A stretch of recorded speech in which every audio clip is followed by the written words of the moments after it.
dépôt dit que pour qu'il y ait par là, il faut qu'il y ait 2 personnes. Mais le problème de Satan, là, tu vas te battre. Parce que même si tu fais comme tu ne veux pas, là, il va te donner coup de poing. Vous ne savez pas ce qui arrive devant. Vous ne connaissez pas vos batailles futures. Faites votre école. Faites vos classes. Le Dieu, voici Richemont. Il a dit à sa femme qu'on peut l'envoyer au Niger. Mais c'est en train de venir.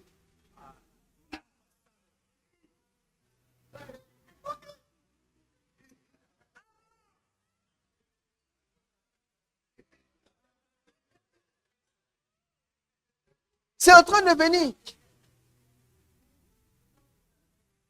Il était ici, on l'enlevait, on l'emmenait à la 3. C'est en train de venir. Quand on l'envoie à la 3, ici, il y a des choses que sa femme ne faisait pas. Maintenant qu'ils sont à la 3, là, c'est comme maintenant sa femme est obligée de faire. Elle est obligée de faire. L'église est dans la main, ils sont 2, on fait comment? Elle est obligée maintenant de faire. Tu ne sais pas où elle est envoyée. Tu ne sais pas quand je vais t'envoyer. C'est sur terrain que quelqu'un qui n'a pas fait pendant des années va maintenant essayer de s'improviser. Peut-être que vous allez... En fait, quand c'est comme ça, c'est parce qu'une autre fille ou une autre femme dans l'église va faire mieux que ta femme. Et c'est un pôle que Satan va utiliser pour troubler l'église. Parce que les gens vont sentir que ta femme ne fait pas le poids. Elle peut essayer. Pas le poids.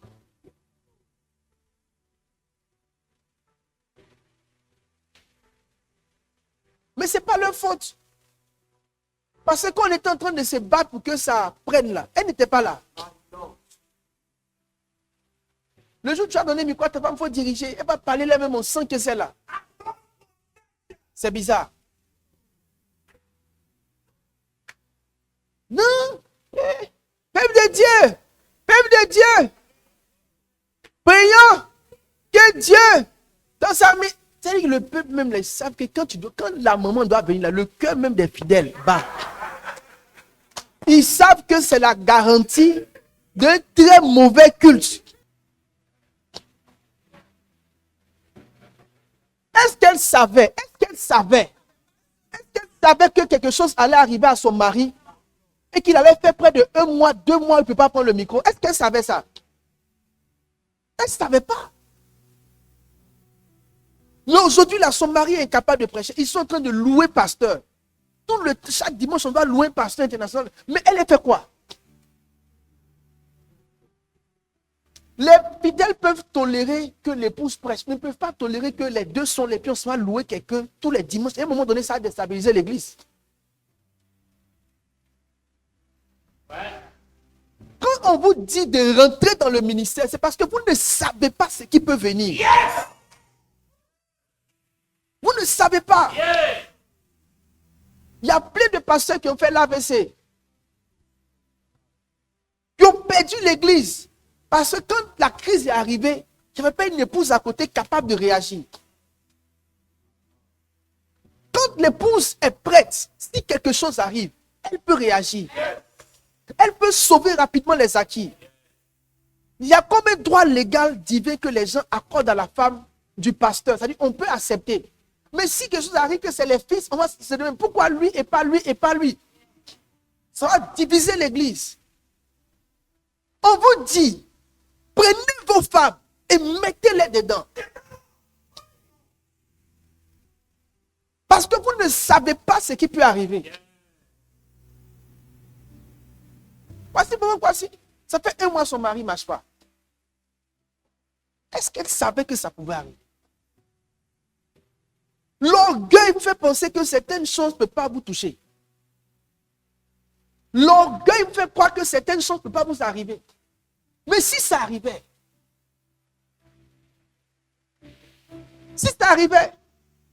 ta femme ne sait rien du ministère. Elle ne s'est pas intéressée à ça. C'est maintenant à vouloir s'improviser. Mais maintenant les fidèles sentent qu'elle n'est pas prête. Les fidèles ne sont pas ingrats. Mais ils savent que toi, tu ne sais pas faire. Tu ne sais pas prêcher. Tu ne sais pas bien faire le ministère. Et puis on dit que non, comme le papa est mort là, c'est elle qui a nous prendre. Ils aiment les papas, mais c'est que tu as fait là, ils ne sont pas vrais pour ça. La loyauté, mais la loyauté à quoi? Vous n'avez pas pour manger ça tous les jours quand. C'est même pas ce que tu vas mourir aussi tout de suite.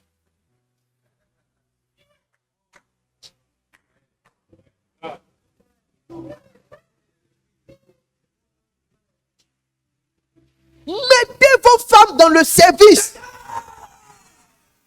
Mettez-les. Vous ne savez pas ce qui peut vous arriver un jour. Vous ne savez pas. Obligez-les à apprendre à prêcher. Obligez-les à prier pour les malades. Obligez-les à faire des cellules. Qu'elles aient quelque chose à faire chaque semaine. Leur rôle, ce n'est pas de mettre des tissages et porter des talons. Nous ne sommes pas en train d'édifier des écoles de mode.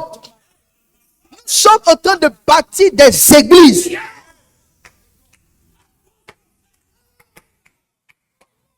Mettez vos femmes dans le travail.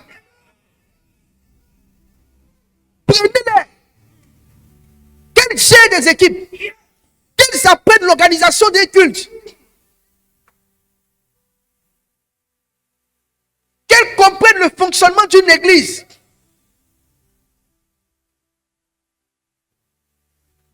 Tu ne sais pas ce qui peut t'arriver. Tu ne sais pas ce qui peut t'arriver. Tu ne sais pas ce qui peut t'arriver.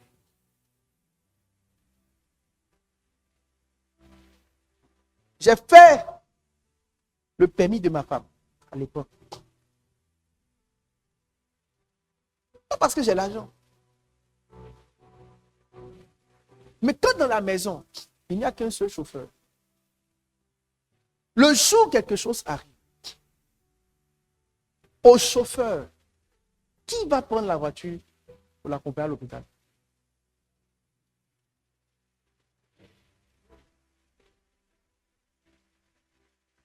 Qui va le mettre dans le véhicule?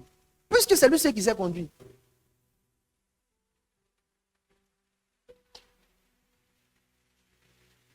Je lui ai permis de faire le permis. Je me suis dit, le jour où je ne peux pas prendre le volant, elle va prendre le volant.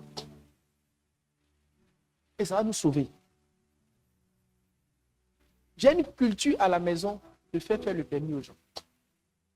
Parce que je me dis, on ne sait jamais.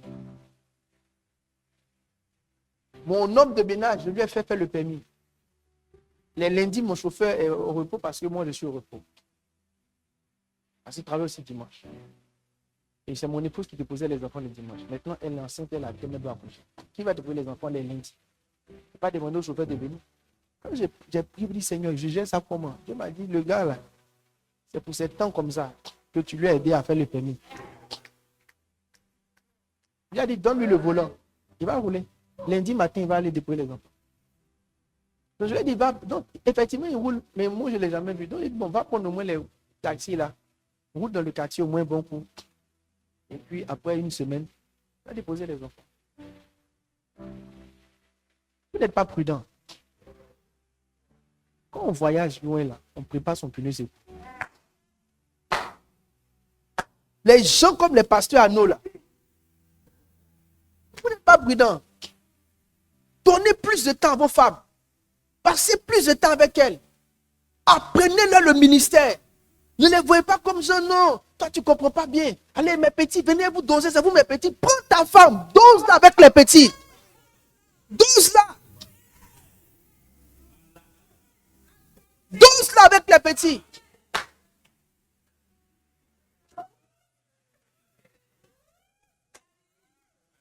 Les petits sont là, ta femme, mais là, tu les doses tous.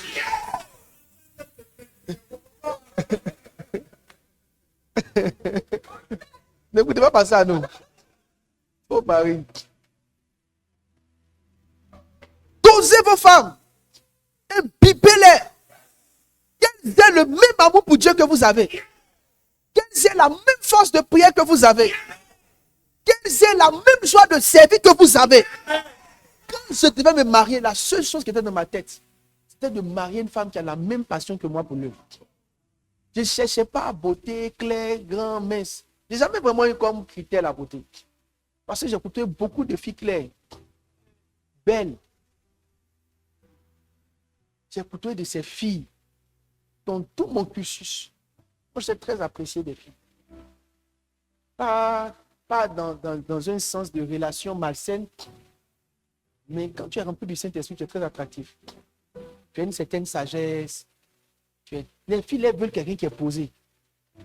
Puis le Saint-Esprit en toi, naturellement, vous tous qui avez connu Dieu peut-être à l'école, vous allez voir que les gens vont forcément s'intéresser à vous. Parce que c'est comme si vous êtes différent. On sent votre piété. Donc ça faisait que les filles là se plaisaient beaucoup avec moi. Elles aimaient mon affaire. Ça veut dire que si j'étais quelqu'un de vicieux, avec un peu d'effort, juste un peu, et puis j'allais moissonner beaucoup. J'en ai côtoyé de tout, de clair. J'ai côtoyé des filles, mais avec du potentiel qui vaut 2 chaises collées. Claire, grande. Tout. Mais j'ai vu que tout ça, j'ai vu que tout ça là, c'est rien. Si quand tu causes avec elle, tu te rends compte que quand les gens n'ont pas Dieu, ils ne sont vraiment rien. Tu sais, quand tu aimes Dieu, c'est la voix de Dieu que tu veux entendre dans la bouche des hommes.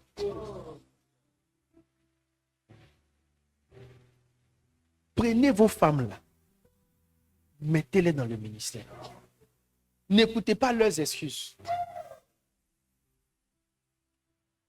Les pasteurs là, au plus tôt quand vous avez les moyens, prenez du personnel. Pour ne pas que la maison devienne un argument pour garder les femmes en dehors du ministère. Un pasteur doit prendre quelqu'un pour prendre soin de sa maison, pour que sa femme vienne à l'église. Pour que sa femme puisse participer au programme. Parce que tu as besoin d'elle. Je vous ai dit, je prie Dieu pour pas passer. Je sais que Dieu l'a restauré, qu'il est guéri, qu'il va bien. Je prie. Mais, il répond dans 2 semaines. Mais, la bouche ici, il fait, il n'a qu'à attendre 2 semaines. Mais, personne n'avait prévu qu'il serait dans une posture où il serait incapable de prêcher pendant plus d'1 mois.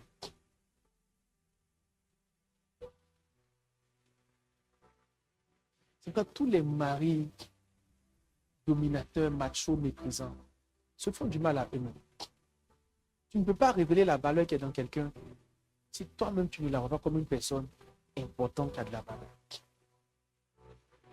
En croyant que ta femme est une personne qui a de la valeur, tu vas l'aider à prendre confiance en elle et à rentrer dans le ministère.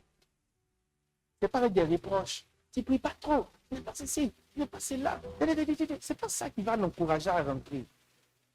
C'est juste de croire qu'elle peut le faire et de l'aider. Tu as un grand appel. Tu as beaucoup de dons. Prends-toi au sérieux seulement, tu vas voir. Tu as beaucoup de dons. Tu n'es pas comme telle femme.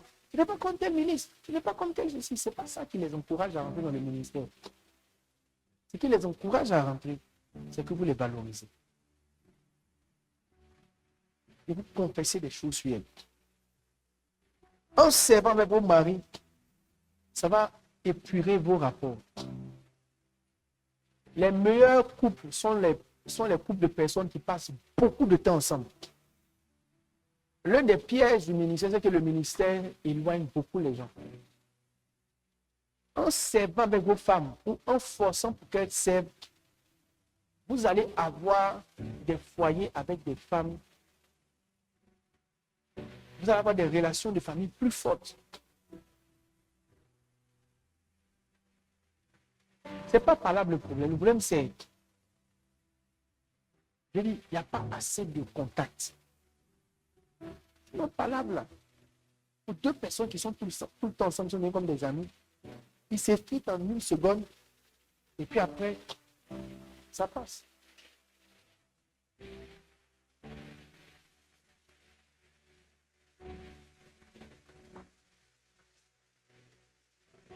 En servant avec votre mari, vous allez éviter la suspicion. La suspicion. Qui soupçonne son mari ici?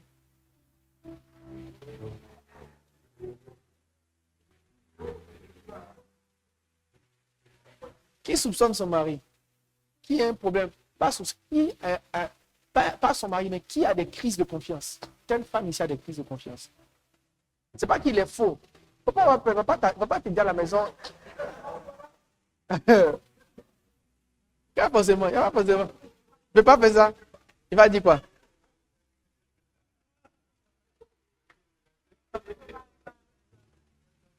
Quelle femme? Non, en fait, c'est pas par rapport à ton mari, mais toi-même, est-ce que. Parce que souvent, il y a des femmes qui ont des crises de confiance, ça n'a rien à voir avec le mari. Elles-mêmes. Souvent, ça peut te venir de ton. Comment on appelle? Background, de ton vécu. Si tu as vécu certaines choses, il est probable que quand tu te maries à un pasteur, les mêmes choses te reviennent. C'est comme s'il y a une peur qu'on le vole. Tu es vraiment dans une forme d'insécurité. Qui a ce genre de crise?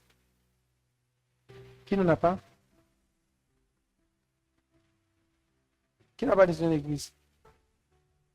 Pourquoi? Parce que vous croyez en votre mari, bien c'est quoi?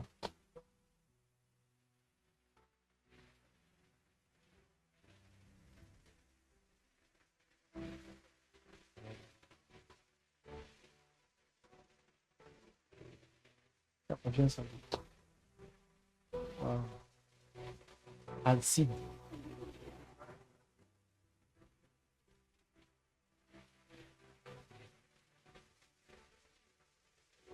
Vous devez traiter la suspicion comme une attaque spirituelle.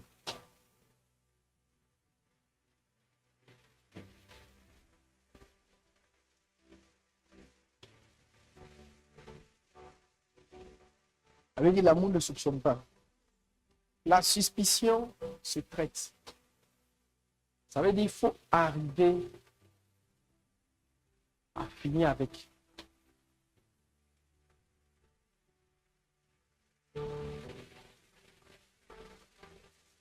Parce qu'une fois que la suspicion s'établit, l'amour va disparaître. Les deux n'arrivent pas à cohabiter.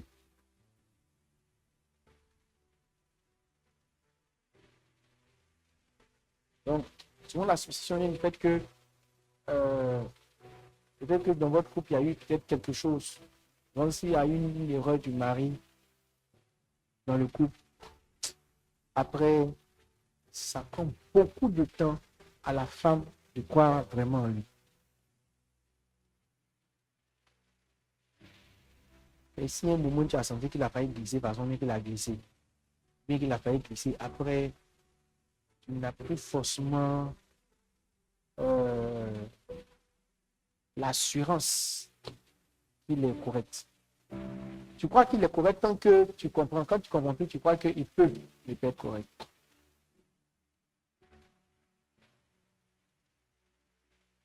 La suspicion. Il faut traiter la suspicion. OK? Vous voulez qu'elle dise plus de choses sur la suspicion? Elles disent qu'elles n'ont pas d'esprit de suspicion. Donc, c'est bon. Mais si vous doutez de votre mari, présentez sur le Seigneur et priez. Ça va fatiguer votre foyer. Ça va fatiguer votre foyer. Ou même de votre femme. Si j'ai demandé aux hommes. Mais les hommes là, qui doutent de sa femme? Non, pas doute, qui a des crises de. De quoi? Qui a des crises de suspicion? Les fiancés. Méfiance, voilà, des méfiances. En tout cas, vous êtes solidaires.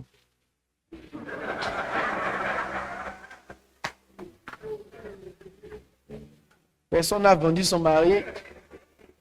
Personne n'a vendu sa femme. Mais par expérience prophétique, j'ai senti le Saint-Esprit me dire de parler de la suspicion. Donc, il y a forcément la suspicion. Il y a des gens, des femmes ou des hommes, des femmes qui ne le disent pas, ou même qui le disent. Mais c'est pas que ton mari fait des choses, mais tu es prudente. Tu as une prudence qui est excessive.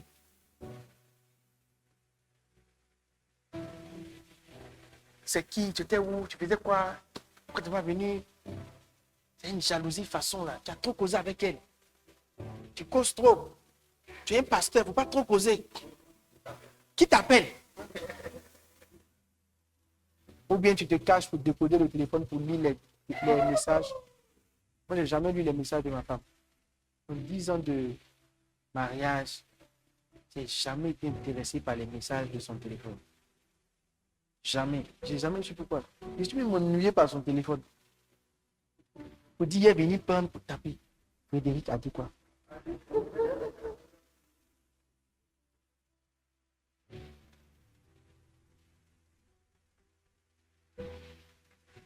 Si vous laissez, en fait, les divorces et les problèmes, la succession, c'est une faille qu'on ouvre dans un foyer qui va profiter au diable. C'est comme si c'est une semence du diable qui va prendre son ampleur avec le temps. Traitez ça, priez Dieu, demandez à Dieu d'enlever ça. Si votre mari a des attitudes que vous pensez qui prêtent à confusion, parlez avec lui. Dites-lui, bon, je ne te soupçonne pas, mais je pense que cette manière de faire me donne des doutes. Des doutes. Pour les célibataires, vous devez apprendre, pendant que vous vivez en famille, à développer votre crédibilité. Et pendant que vous êtes là, développez votre crédibilité. Parce qu'il y a des gens qui ne sont pas forcément mauvais, mais ils ne savent pas qu'ils sont mariés. Ils ne savent pas comment une personne mariée doit fonctionner pour ne pas donner de fausses impressions. Par exemple, un pasteur qui a un code que sa femme ne connaît pas, c'est un problème. Il y a des pasteurs qui ont des codes que les femmes ne connaissent pas.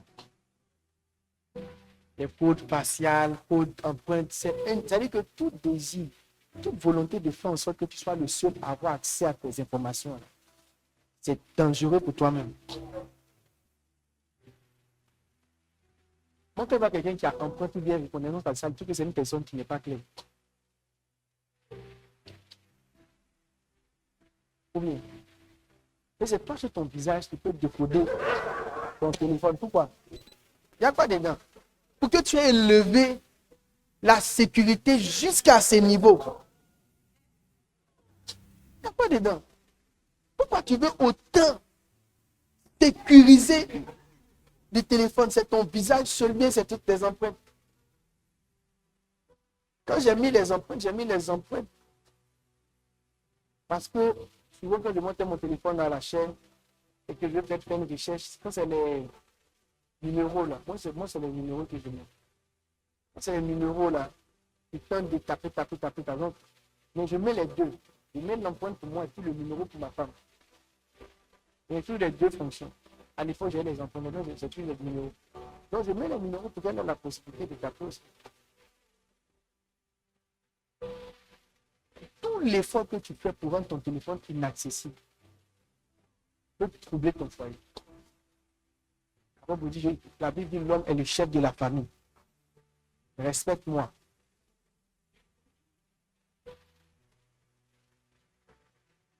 Est-ce qu'il y a un pasteur ici qui a un code compliqué?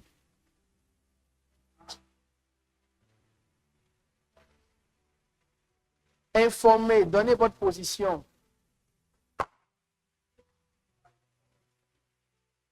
Tu as culte? Tu as culte là-bas? Donnez votre position. Tant que vous le pouvez.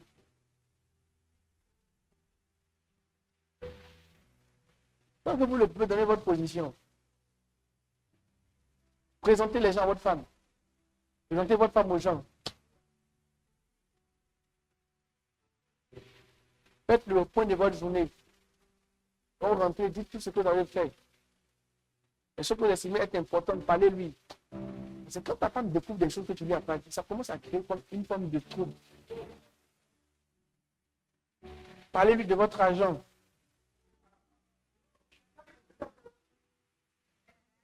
Aline, on va les pantoufles.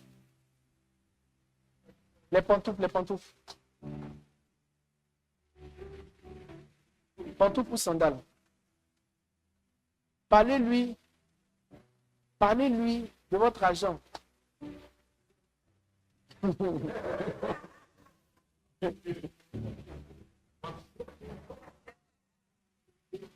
C'est l'orgueil de ne pas. C'est l'orgueil, c'est pas orgueil que les maris ne comptent pas les montants. Si tu en as que tu dis, ça va changer quoi? Si tu n'as pas ce que tu dis, ça va changer quoi? Souvent, tous les mystères qu'ils font tout pour ne pas dire là, ils n'ont pas.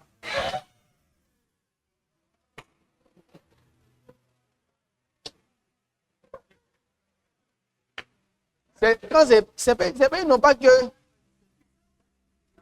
Ils préfèrent entendre le mystère de. J'ai bien. Comme tu n'as pas, je ne te dis pas. Tu n'as rien. Bon, je vous dis, je ne dis pas de dire forcément, non, j'ai tel montant, mais je vais dire de temps en temps, parler d'argent aussi avec elle. Tu vas dire, ah, je viens d'avoir 100 000. Ah, je viens d'avoir 200 000.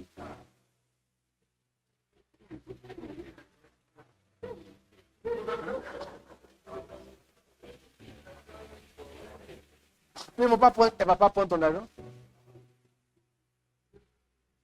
Non, moi je dis à ma femme, les femmes réagissent de la même manière.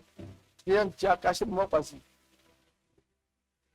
les femmes réagissent toujours de la même manière. Si tu leur dis que tu as eu de l'argent, si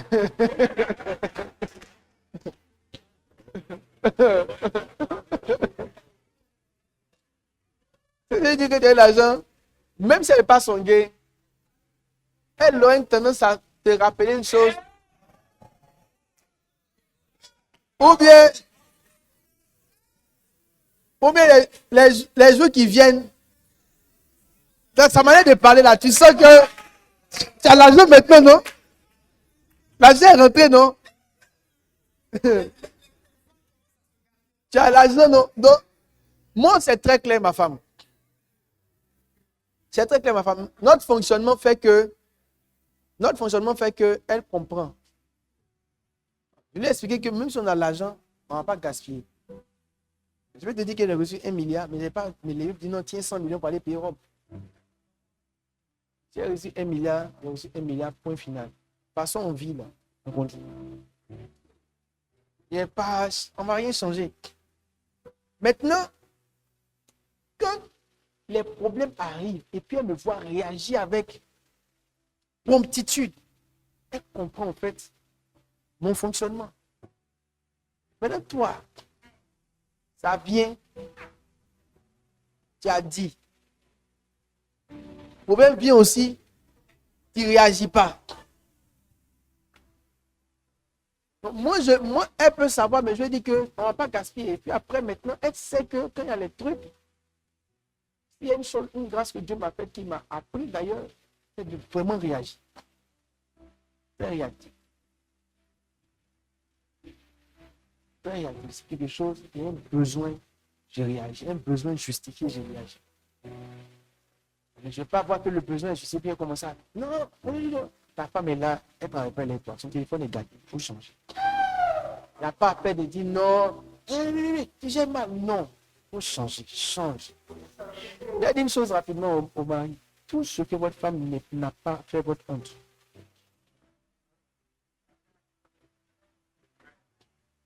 Tout ce qu'elle n'a pas là, ça fait votre honte. Mal habillé, mal coiffé, téléphone cassé, c'est toi. Donc, si on doit conclure en voyant le frère fidèle, on peut croire que, en voyant sa femme, on peut croire qu'il débouche. De toute façon, la femme là même rit là. On sent qu'elle se débrouille pour débousser. Ah, puis l'autre aussi, on va lancer ton mari, mais par exemple, Thierry là, on a compris que toi-même tu peux être de tissage. Oh, quittez là-bas. Un gars qui dort ici tous les jours, il prie. Un prieur, tout ce qu'il peut faire, c'est d'invoquer les esprits pour toi. Il chasse les esprits qui t'attaquent. Alors, rapidement, les femmes doivent être vertueuses. La vertu, c'est dans les valeurs que vous devez avoir. Les femmes de pasteurs, faites un effort pour être des personnes aimables et douces. Pas dominatrices. Le peuple n'aime pas les femmes qui dominent. Soyez agréables, soyez gentils. Pas comme si tu entends des faire campagne politique, mais ta nature même d'être une personne qui est accessible. Comme un pasteur normal, quoi. Si les gens viennent qui doivent te parler, il faut au moins que cet aspect-là soit réglé. Ensuite, soyez présente, comme je l'ai dit la dernière fois. Ne ratez pas les cultes. Soyez à toutes les réunions. Ce que vous devez faire, faites-le. C'est important en tant que femme. Enfin, surmonter les crises de grossesse. Surmonter les crises de grossesse. Ne prenez pas l'enfantement pour une fin en soi.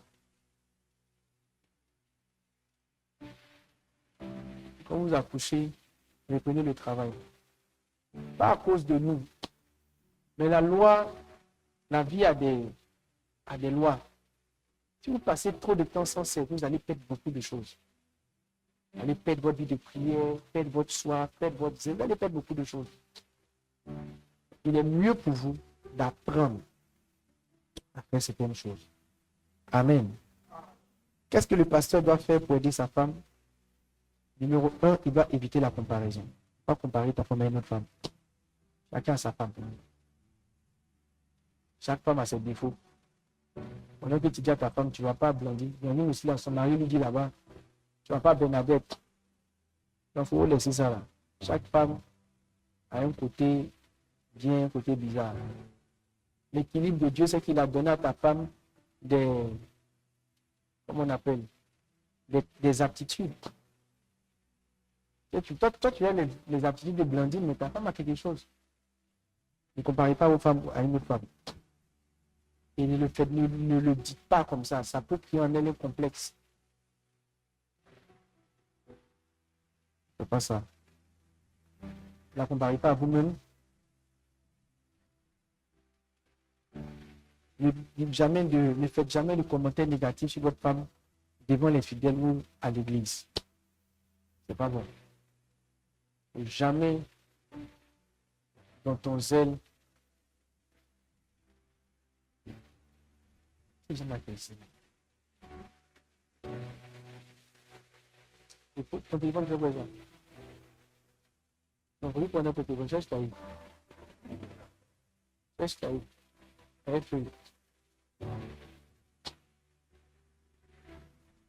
Je disais quoi? Voilà. Présentez-la en bien. C'est votre femme. Présentez-la en bien. C'est du bon sens. Un mauvais mari s'assoit et puis dit, ma femme là, non, il ne la supporte pas. Elle est méchante. Elle est mauvaise. Elle est ceci. Elle est cela. Toi-même, tu es un mauvais mari. Quand vous prêchez, présentez les bons côtés. Bon, en tous les cas, on ne peut pas la prédication pour vendre son foyer, mais je veux dire, si tu as besoin d'un exemple, pardon. À moins que tu es là d'être commis comme nous autres. Si on prend certaines choses, c'est pour rire. Si tu n'es pas fort dedans, il faut laisser. Et ce que tu as fait là, ça a resté sur elle. Ça a resté sur elle. La vieille, elle est mauvaise. Hein?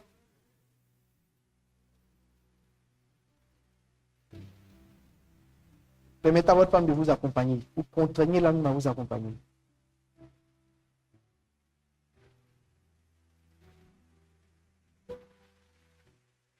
Qu'elle aille aux conférences.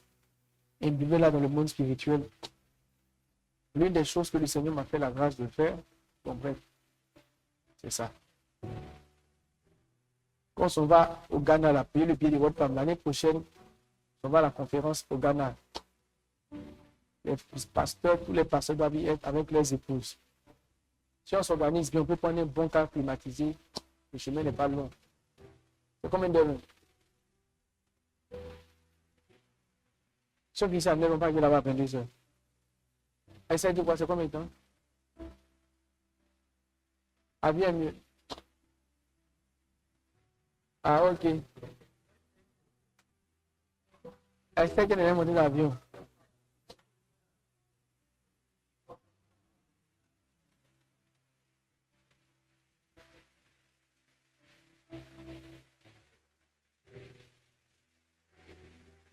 L'année prochaine, on s'en va à Accra, tout le monde.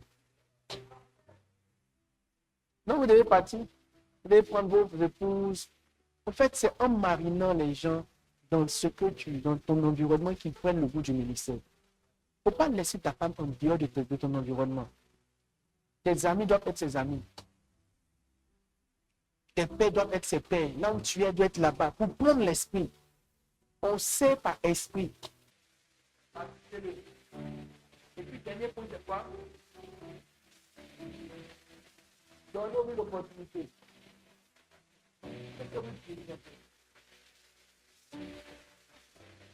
Donnez à votre opportunité. Donc, si quelqu'un prêche avec les gens, vous direz qu'elle a eu la.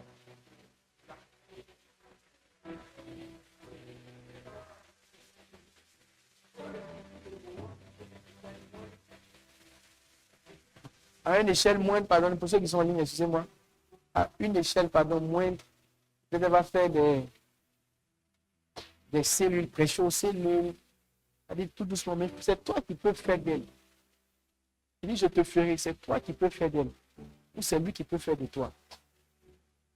Donne l'opportunité. Si elle dit elle chante, il faut la laisser chanter. Parce que si elle ne chante pas, elle ne pourra pas. Non, mais c'est ta femme que tu vas vouloir lui mettre. Elle va dire bosser. Toi, tu laisses ta femme aussi bosser beaucoup. Hein. Le foyer en a besoin. Il ne faut pas laisser Satan te corrompre. Tu vas te faire croire que c'est de ça que vous vivez. C'est de ça qu'on vit, donc vas-y. Le cœur de ta femme est plus important que son argent. Elle peut gagner beaucoup d'argent, mais si son cœur vit, tu serais étonné. Le mieux pour toi de veiller à ce que son cœur soit imbibé de Dieu. Et si à un moment donné, Satan rentre dans son cœur, il y a un livre de Kenneth Hagin, il disait comment Satan est rentré dans la tête d'une femme de pasteur. Il dit, Dieu lui a montré une vision. Prier, il s'est mis à genoux. Dieu lui a montré une vision. Comment la femme, après elle est venue prostituée, mais comment elle était femme de pasteur, comment elle est partie de là à ça, dans son foyer. Il dit, le démon était sur ses épaules. Et puis le démon, Dieu lui a montré, le démon parlait à sa femme pour lui dire, tu es belle, tu es trop belle. Et les femmes sont là. Quoi? Tu peux te marier, mon teint soit plus. C'est la séduction, c'est un démon qui te parle. Pas ton teint bizarre là. Tu n'étais pas marié, on enlève quoi? Tu n'étais pas marié, tu as un problème. On t'a pris, on t'a. Au moins, tu as l'honneur de ne pas être chez tes parents, au moins t'insulter pour le matin. C'est toi qui as une parole de teint.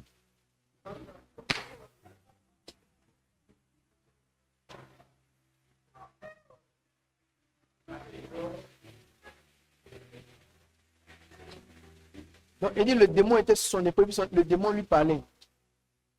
Le démon parlait à l'oreille de la tu es belle, tu es ceci. Genre, plus le démon parle, c'est comme si la femme avait l'impression que son mari n'était pas digne d'elle.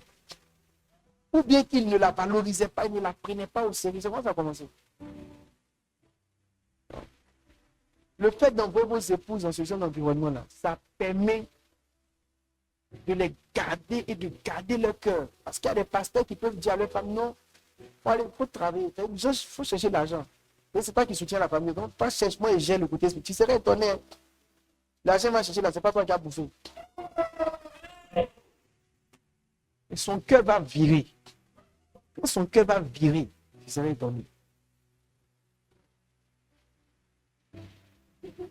Elle va te mettre dans un inconfort. Amen. Sinon, nous devons prier.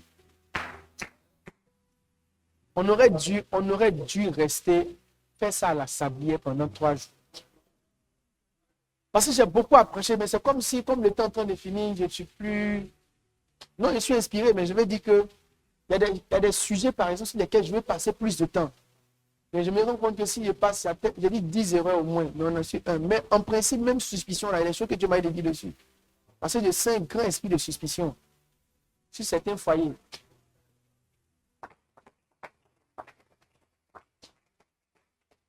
Alors, erreur 2 que commettent les pasteurs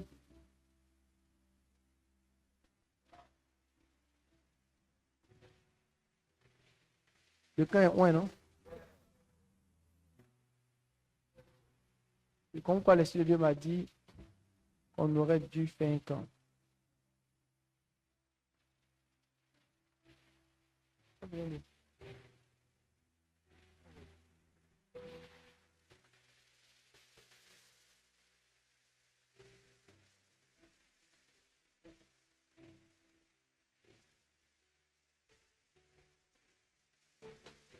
Une autre chose,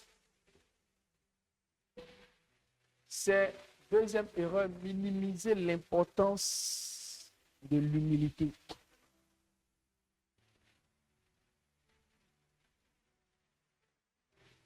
Minimiser l'importance de... On se demande dans quelques temps. Dans quelques minutes. Minimiser l'importance de l'humilité.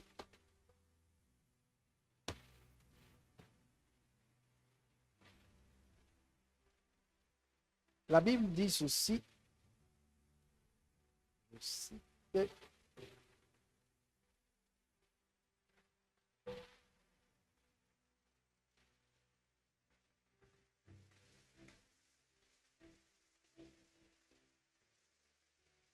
Il fait grâce aux hommes.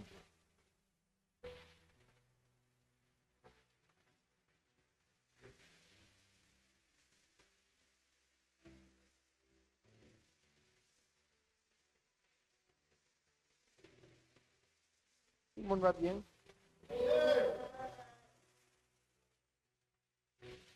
Il accorde au contraire une grâce plus excellente. C'est pourquoi l'Écriture, Jacques 4, 6, c'est pourquoi l'Écriture dit Dieu résiste aux orgueilleux, mais il fait grâce aux hommes. Il y a deux choses sur lesquelles je voudrais revenir. La première,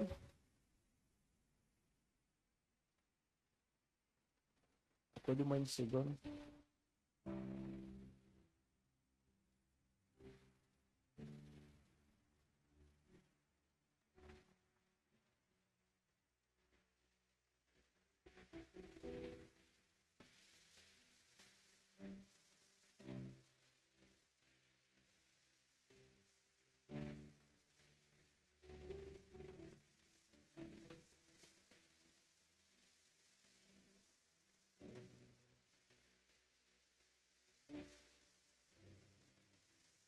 Il dit ceci dans le livre de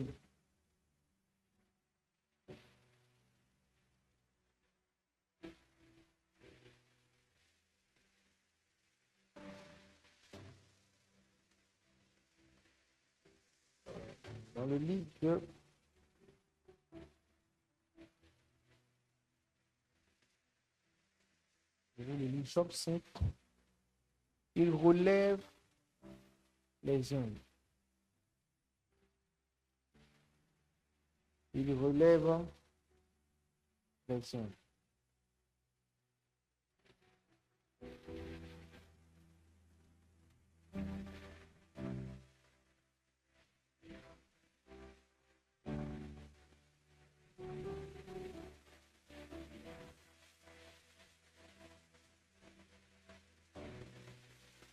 Il y a un texte que je vais lire pour vous rapidement.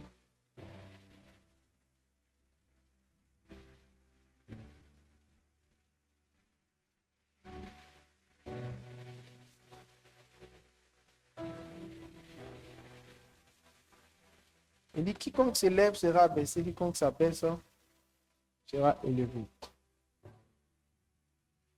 Alors, l'une des grandes erreurs que les pasteurs commettent, c'est minimiser l'importance de l'humilité. Qui est humble ici?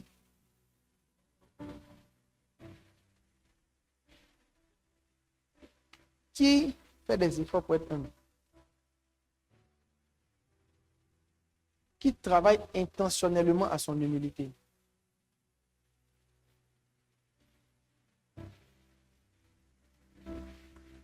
Qui ne fait rien de particulier? Il espère juste.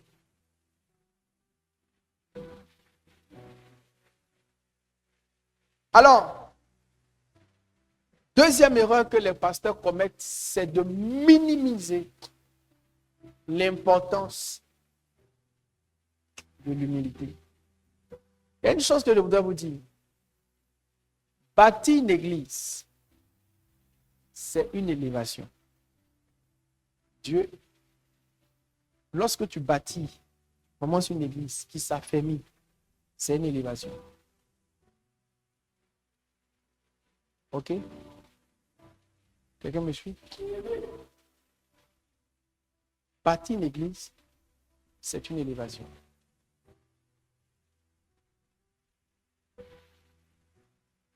Avoir 100 membres, c'est une élévation. Avoir 1000 membres, c'est une élévation. Avoir 5000 membres, c'est une élévation. Avoir 10 000 membres, c'est une élévation. Qui ici voudrait, d'ici les 6 prochains mois, atteindre les 1000 membres? Je prophétise que cela te soit transféré au nom de Jésus.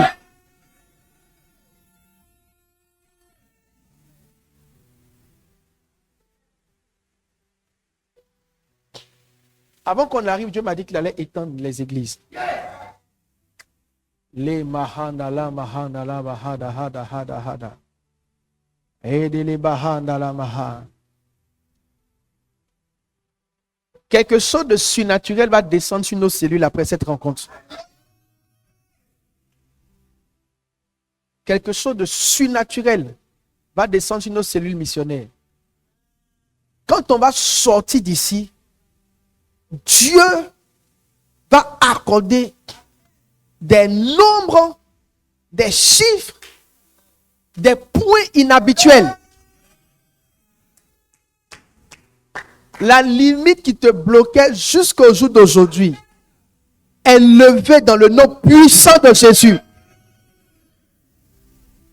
La ligne de croissance que tu n'arrivais pas à atteindre, quand tu sors d'ici et que tu arrives là où tu dois arriver, tu vas te rendre compte que cette ligne de croissance va devenir simple et évidente pour toi. Il y a quelque chose de plaisant que le Seigneur est sur le point de te donner. Il y a quelque chose de réjouissant que le Seigneur est sur le point de te donner. Il y a un résultat agréable que le Seigneur est sur le point de te donner. Il y a des chiffres et des points qui te seront faits, qui vont te donner une joie que tu n'as jamais expérimentée. Je suis en train de prophétiser quelque chose de vrai. Je vois ça. Je vois ça qui est en train d'arriver. Je vois ça qui est en train de se manifester. La lou sulihada. Le mahana la baho.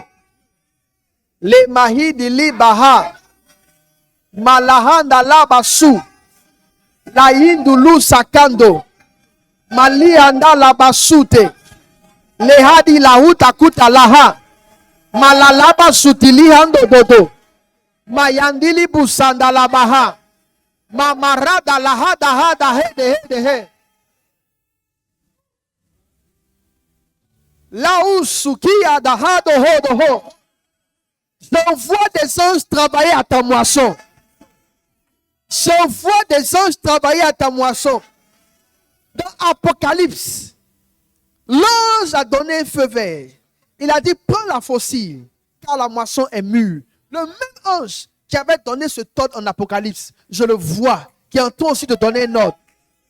Il donne un ordre, il donne un ordre, il donne un ordre. Je vois une croissance sans effort.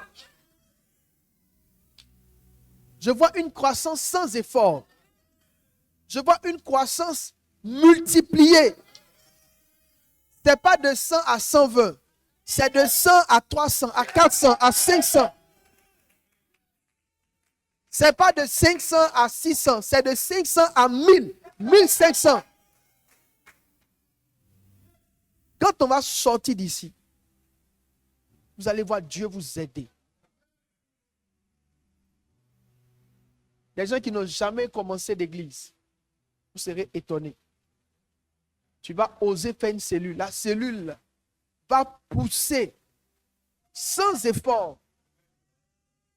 Sans effort. Et un autre ange sorti du temple, criant d'une voix forte à celui qui était assis sur la nuée, lance ta faucille et moissonne, car l'heure de moissonner est venue, car la moisson de la terre est mûre. L'ange qui a donné ce signal, je vois le même ange qui est ici. Et il est en train de donner le même signal. Lance ta faucille, la moisson est mûre. Vous allez commencer à avoir des résultats qui vont vous étonner. Il en est ainsi au nom de Jésus. Assieds-toi.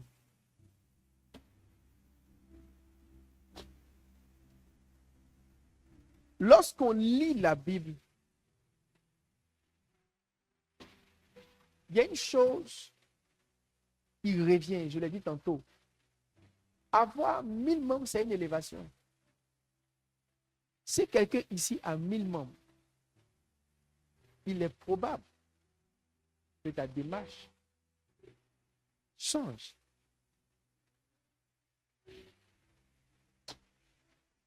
Qui ici ne serait pas confortable avec 1000 membres?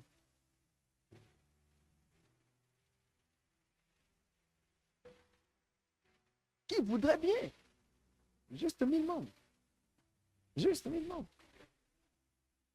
Pour comprendre la valeur de 1000 membres, il faut ressentir la douleur du nombre que tu as qui n'avance pas. Et puis imagine-toi que tu arrives là-bas, loin de ce que tu peux penser, croire, imaginer. Un boom se produit. La grande erreur que la plupart d'entre vous faites, c'est de croire que les effectifs dans le ministère s'atteignent par des stratégies. C'est de croire que les paliers se gravissent par des programmes. C'est de croire qu'on change les chiffres d'une église en faisant plus de programmes, en faisant plus d'évangélisation, en faisant plus de ceci, en faisant plus de cela. La vérité, c'est que tout ça, c'est faux. Les chiffres d'une église changent en fonction de l'humilité du pasteur.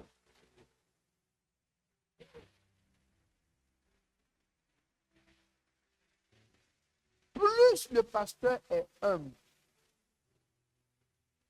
plus Dieu lui donne de la foule.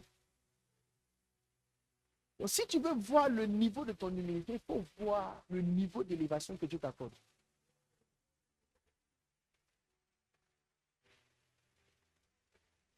Si tu as du mal à atteindre un certain niveau, c'est parce que Dieu identifie en toi une forme d'orgueil que toi-même tu n'identifies pas.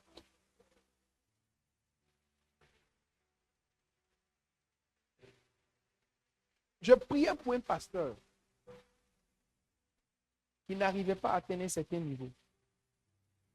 Et j'ai fait un son sur lui. Il était dans une abomination. Dans le son, je vois le pasteur qui était homosexuel dans mon son. Il était homosexuel. Le pasteur était homosexuel. Homosexuel dans le son. Allez, tu devrais changer de l'institution. Comment tu vas mal au talent? Homosexuel. Donc je priais pour comprendre. Seigneur, je n'ai rien compris. Quand le bas est Dieu, au fait, il aurait été prendre l'autre. Et pour moi, il n'y a rien qui monte dans le physique que le gars est homosexuel. Donc je me suis dit, peut-être qu'il a un type de vie que je ne sais pas. En tout cas, Dieu m'a montré qu'il est homosexuel, c'est pour ça que Dieu ne bénit pas son église. Et des temps après, j'étais là. Et la Bible dit, ouais, donc ça peut-être que c'est ça. Je me suis dit, moi, je vais changer mes chaussures de travail. On est entre nous ici, donc je peux me le permettre. Hein.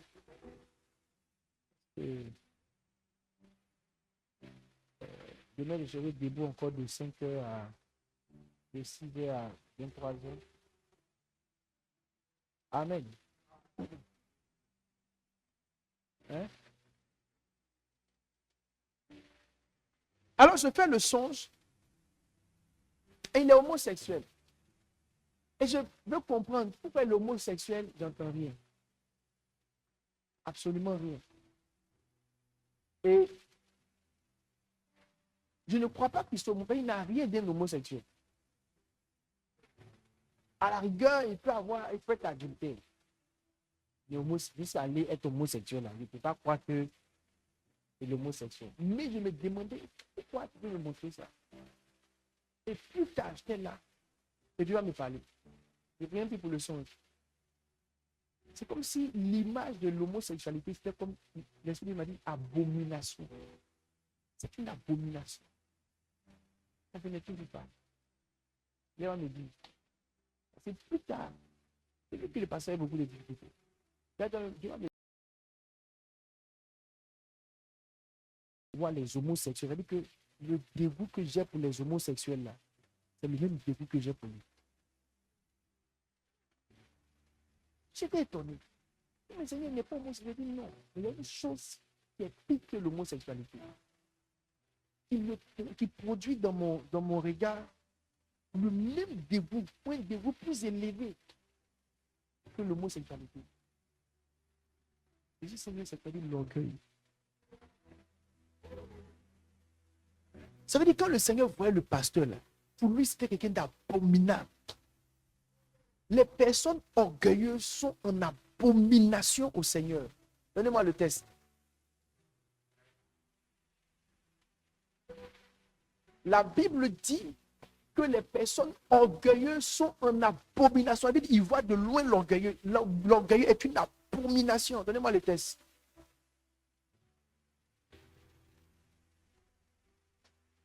Beaucoup de personnes ne comprennent pas qu'un petit sentiment d'orgueil, aussi petit soit-il, peut te rendre abominable aux yeux de Dieu. Donnez-moi le test. Allez, Aline, cherche-moi le test. Un petit sentiment d'orgueil peut être une abomination. Et quand l'Esprit de Dieu interprète, c'est quand tu atteins le stade d'abomination là. C'est comme si le Seigneur ne veut même plus avoir affaire à toi. Lisez. Prenez le micro. Donne le micro à Amen.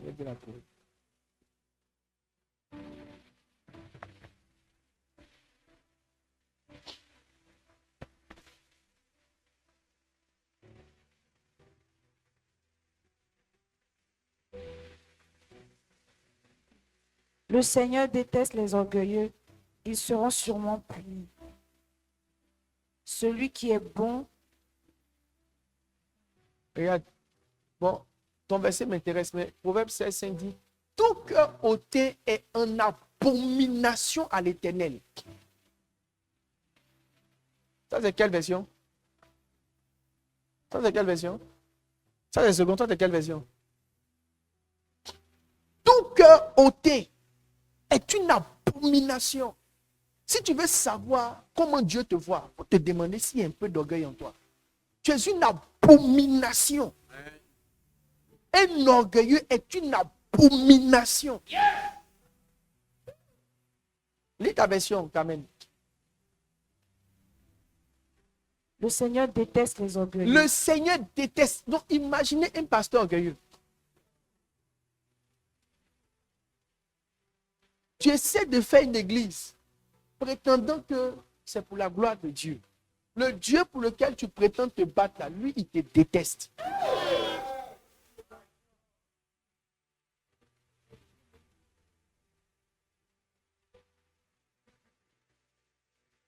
Quelqu'un n'a qu'à chercher abomination. Semeur dit quoi?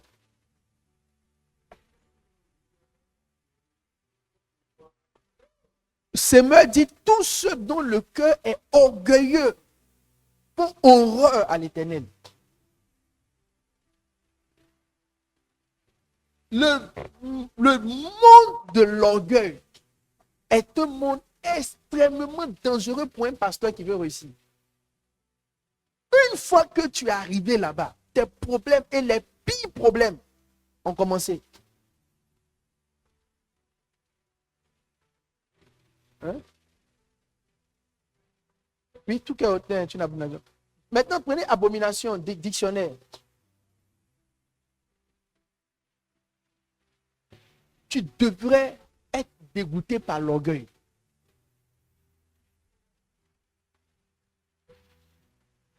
Plusieurs personnes ici sont orgueilleuses. Elles plaisantent avec. Elles jouent avec l'orgueil. Elles ne savent pas que l'orgueil est quelque chose de très dangereux dans ta relation avec le Seigneur. Lia, tu as ça là-bas, donnez le micro.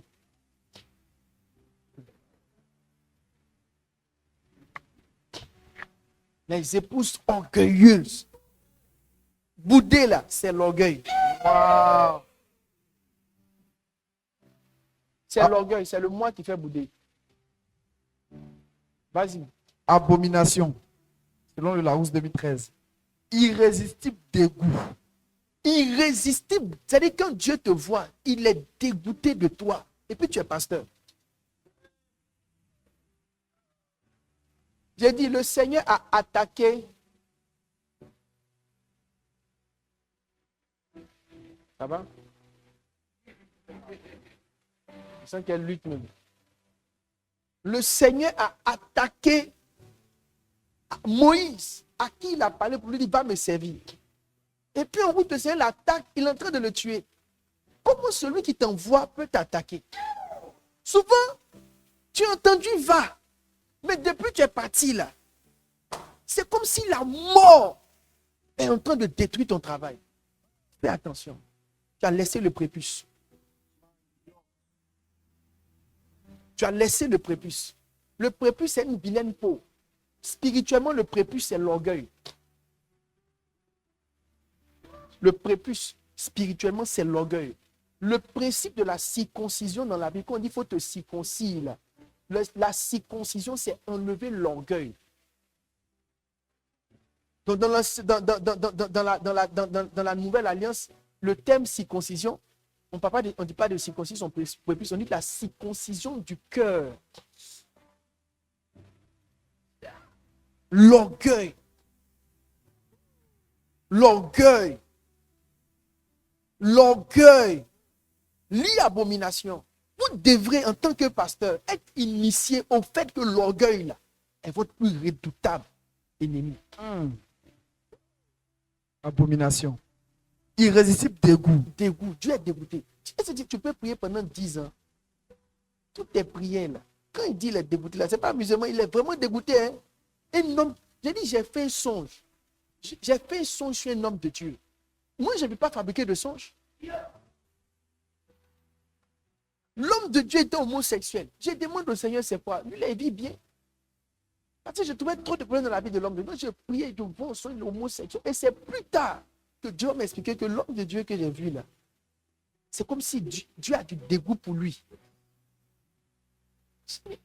Il n'est pas homosexuel. Pourquoi Dieu a du dégoût? C'est là que Dieu me dit qu'au fait, le dégoût là, pour lui là, ce n'est pas l'homosexualité, mais c'est l'orgueil. Que la manière dont je vois l'orgueil là, c'est comme ça que je vois. La manière dont je vois l'homosexualité là, c'est comme ça. C'est-à-dire, de toute façon, toi, tu ressens le dégoût de l'homosexualité là. C'est comme ça, moi, je ressens le dégoût de l'orgueil. Wow. Continue. Horreur qui inspire quelque chose ou quelqu'un. Horreur qui inspire quelque chose ou quelqu'un. C'est une aversion. Aversion. Répulsion. Répulsion. C'est pourquoi Pierre avait dit, il résiste aux orgueilleux. Résister, c'est tenir ferme, mais c'est comme si tu rejetais, éloigné loin de toi.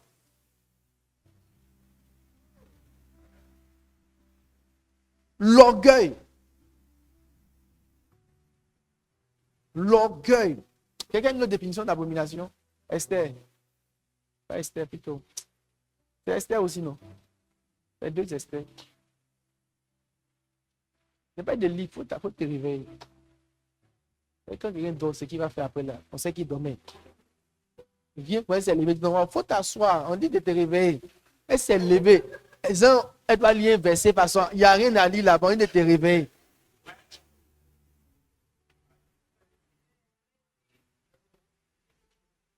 Donne.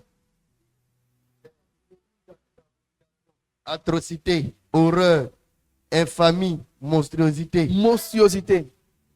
Une personne orgueilleuse est monstrueuse aux yeux de Dieu.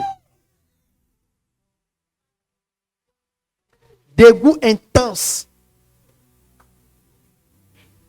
Haine. Dieu te hait. Répulsion. Phobie. Phobie là, ça veut dire que Dieu ne doit pas te voir. Ça veut dire que quand tu arrives là, le Saint-Esprit s'en va.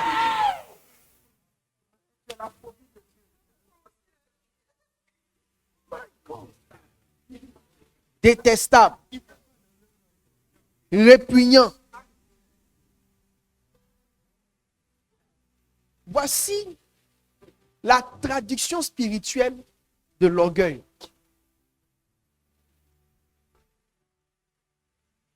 Regarde, quand tu es orgueilleux, peu importe la stratégie d'évangélisation que tu vas mettre sur place, ça ne va pas prendre. Peu importe le plan de croissance, ça ne va pas prendre. Parce que Dieu ne te supporte pas.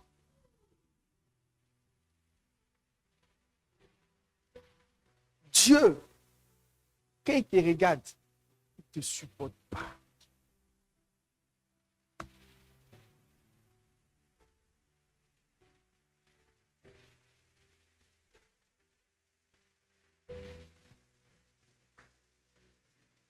Ce qui est grave, c'est que la plupart des pasteurs n'ont pas un baromètre personnel d'humilité.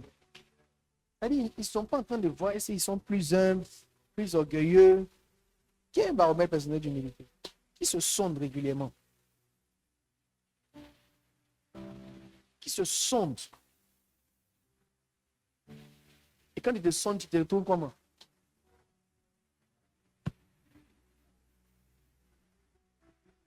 Deux choses. L'orgueil engendre des résistances. Les paliers que tu n'arrives pas à traverser sont générés par l'orgueil. Les choses te résistent. Les choses te résistent. Tu sens des lignes, des barrières. Tout pasteur qui doit croître ne doit pas faire des efforts de plus d'évangélisation. Il doit faire des efforts de plus d'humilité.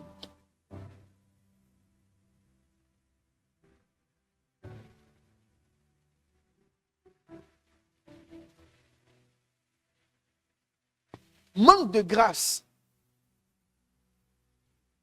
La galère souvent. C'est le signe que tu es orgueilleux. L'orgueil rend pauvre.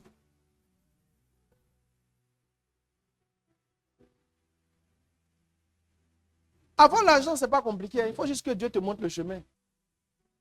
Les âmes, là, Dieu peut te donner. Dieu nous a donné 1000 âmes en une semaine, en un mois. Même récemment, on a connu encore un grand bond de croissance. Dieu peut te donner, mais pourquoi il ne te donne pas? Ce n'est pas Dieu pour lui te donner l'argent.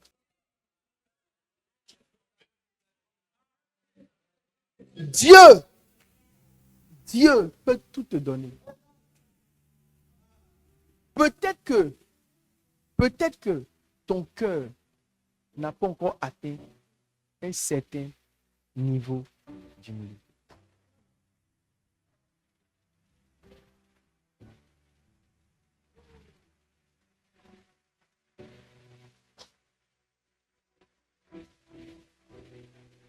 Peut-être que ton cœur n'a pas encore atteint un certain niveau d'humilité. Peut-être que tu n'as pas de voiture, mais quand tu vois les voitures qui passent, ah, ça c'est quoi? Moi, je ne veux pas ça. Moi, je veux. Ta manière de parler là, c'est ça qui fait que toi, quand on fait le point là, on t'enlève dedans. Parce que même ton langage sur les virgules que toi-même tu n'as pas. C'est que tu méprises des gens qui ont voiture et fumé derrière.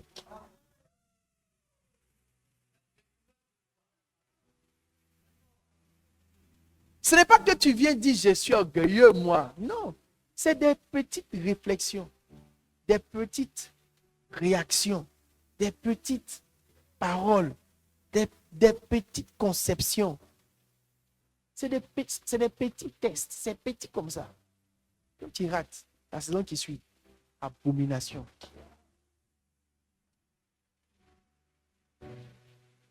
Il dit il fait grâce aux hommes. Mes amis, je vous dis ce qui fait réussir le ministère, c'est la grâce.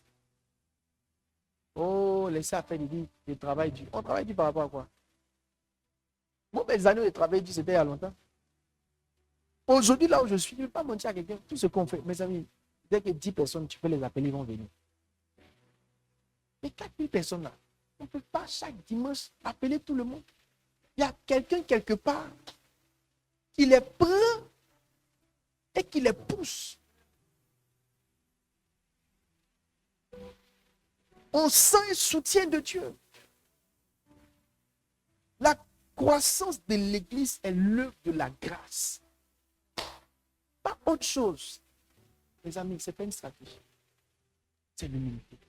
Vous ne pouvez pas devenir grand dans le ministère sans un effort pour chercher l'humilité.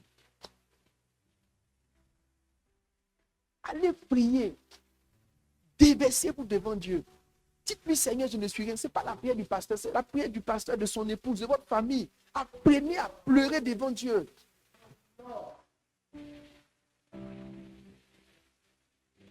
Soyez sensible à l'humilité. Soyez intéressé par l'humilité.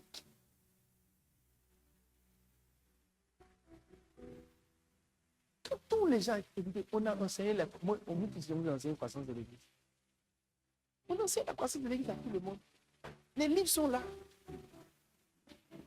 Ma carrière, c'est là. Tout le monde a ma carrière. Ce que je dis là, mais voyez, c'est ici. Il faut aller payer, tu as lu. Oh, tu as au moins 4 de ça, même chez toi là-bas. Mais commencer à avoir des résultats là, c'est sur le travail de ton cœur. Je pense que vous jouez trop à l'orgueil. Vous plaisantez trop avec. Il y a des qu'on vous acclamez à cause des témoignages que je donne. Mais ça devrait être vous aussi qu'on acclame.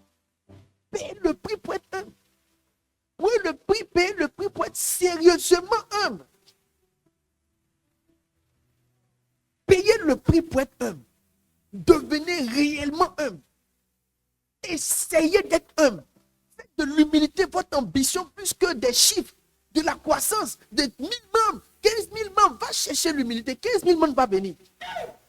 Parce que les membres que Dieu te donne là, viennent pour te glorifier. Mais pourquoi Dieu devrait te donner autant de personnes? Sachant qu'après ça, là, tout le monde va parler de toi. Regarde, quand l'œuvre de Dieu devient dure dans ta main, c'est qu'il y a un type d'orgueil qui habite en toi. Que tu ne sais pas. Que tu ne sais pas. Tu ne sais pas. Tu ne sais pas qu'il y a un type d'orgueil qui habite en toi. Il y a une forme d'orgueil que tu ne comprends pas qui habite en toi.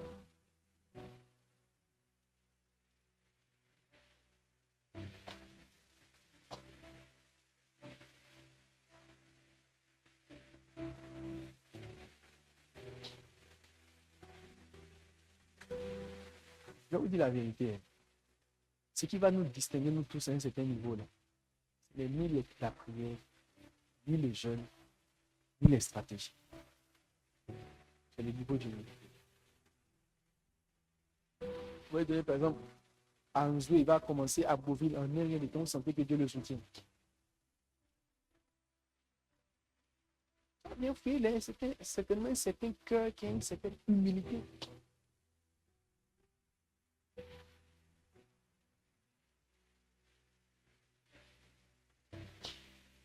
L'humilité, là, c'est pas genre le modèle qui est là, ben. Oh, papa. Les gens calmes, c'est les plus orgueilleux.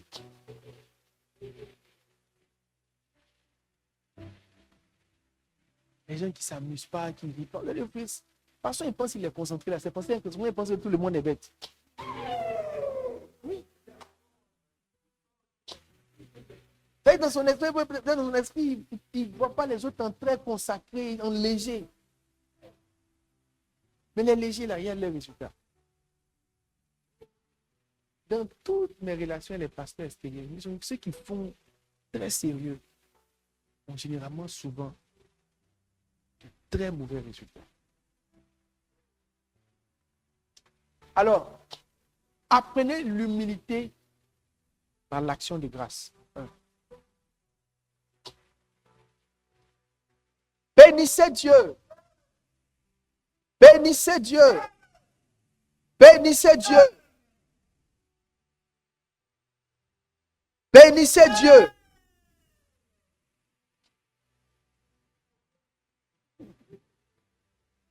Bénissez Dieu. Bénissez Dieu. Non, il n'y a personne. Les filles ne viennent pas. L'église ne grandit pas. Toi, bénis Dieu.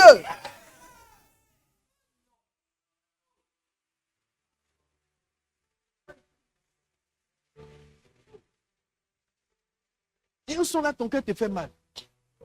C'est pas ce que tu aurais voulu. Réunion. Vous ne travaillez pas. Vous ne travaillez pas. Vous ne travaillez pas. Quand tu as fait ça, est-ce qu'ils sont venus? Est-ce qu'ils sont venus?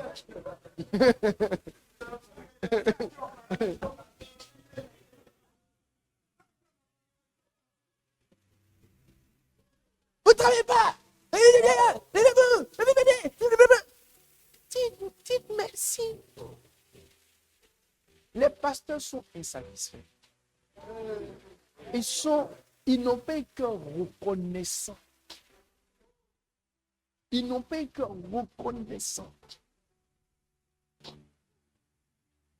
L'action de grâce là, c'est enlever ton cœur sur ce que tu n'as pas encore et mettre ton cœur sur ce que tu as eu. En attendant ce que tu cherches.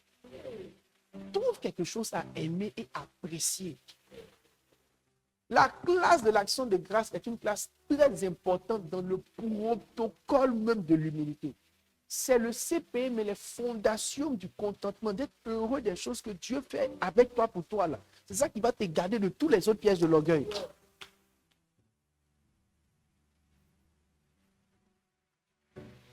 Soyez contents. Ça fait très longtemps que je n'ai pas fait de réunion sur l'église n'avance pas. Ça fait très longtemps. Très très longtemps.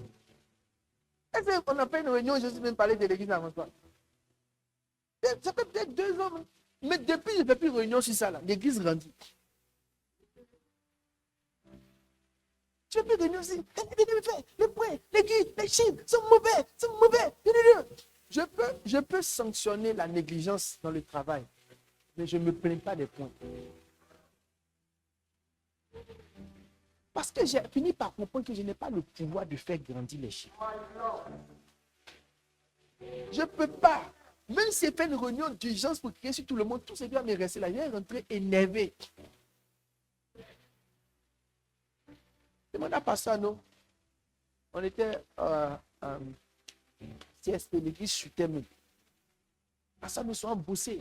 T'as dit, on va tuer. Cette semaine-là, j'ai pris toutes mes dispositions. On arrive. Piou! J'ai dit, Pasteur, la semaine prochaine. Pasteur, nous fait. Après 3 fois, il me lève me dit, je n'ai pas fait. J'ai tout fait. On a arrêté, il est là, on a arrêté de se tuer, appeler les listes. On est juste venu très tôt vers 13h. Et puis on adorait.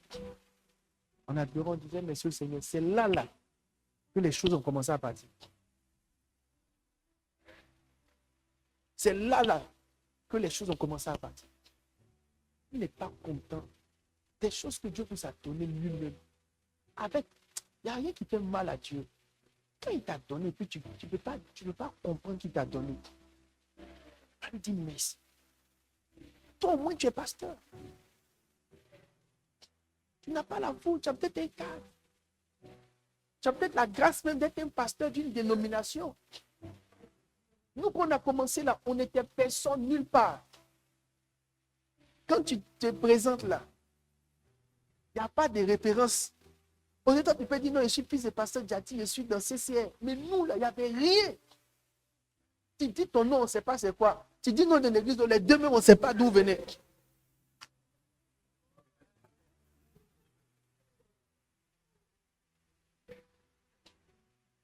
Absolument rien. Personne ne nous prenait au sérieux.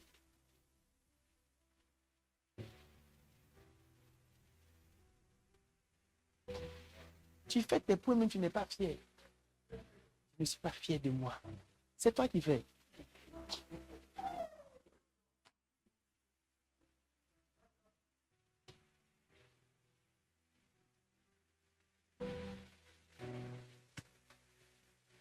L'un des grands exercices que j'essaie de faire, je ne suis pas encore parvenu, mais j'essaie. Je veux arriver à dire merci Seigneur plusieurs fois dans une journée. Je vais nous donner comme challenge de dire merci Seigneur au moins 100 fois par jour. Merci Seigneur. Merci Seigneur. Merci Seigneur. Merci Seigneur. Je veux juste m'habituer à ça. N'essayez pas de comprendre. Quand quelqu'un commence à être permanemment reconnaissant, les choses marchent. Après, tu ne peux plus expliquer.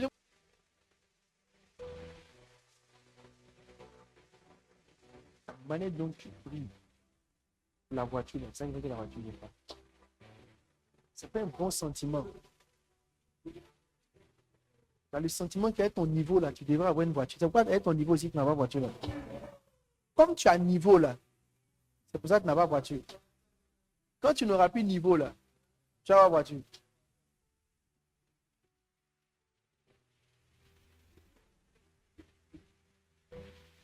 Tu devrais lui dire merci de pouvoir au moins te déplacer.